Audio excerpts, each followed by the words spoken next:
Почитувани, има нов, сериозен момент во скандалот со загадената вода во Гостивар. Власта официјално потврди присуство на бактеријата Pseudomonas aeruginosa во водата. Водата што ја прогласија за техничка и дека може да ја користат граѓаните, има бактерија. Страшно.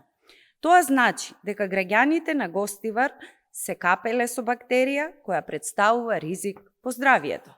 Кожни инфекции и бројни други сериозни заболувања предизвикува оваа бактерија.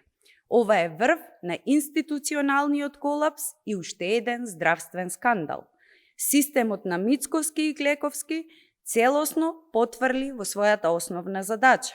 Наместо да го заштити здравието на граѓаните, го загрози. Затоа Мицковски и Клековски се кријат за Тошковски и Ангелов, луѓе кои не се стручни за ова и само создаваат забуна и грижа кај граѓаните.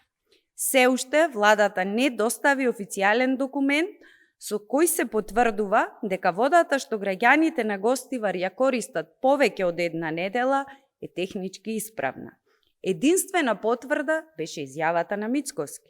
Ништо повеќе.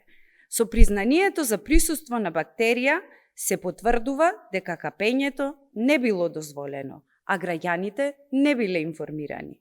И повторно се врши хиперхлорирање. Кога се прави хиперхлорирање, капењето не е дозволено, исто така поради високото ниво на хлор. Концентрацијата на хлор мора да се спушти на дозволени вредности за да може да се користи. Министерот Клековски најавуваше дека од оваа недела водата ќе може да се пие. Мицковски рече дека има бактерија. Сега и официјално е потврдено. Присутна е опасната бактерија Pseudomonas aeruginosa, која има сериозни последици по здравието на човекот. И ова е страшна информација. Обвинителството мора веднаш да отвори истрага. Мора да има кривична одговорност за Христијан Мицковски, Сашо Клековски и сите одговорни лица во институциите кои молчаа и не презедоа мерки додека беше загрозено здравието на илјадници граѓани. Одговорноста не може и не смее да се избегне. Обвинителството мора да покаже дека законот важи за сите и веднаш да отвори истрага за овој тежок скандал.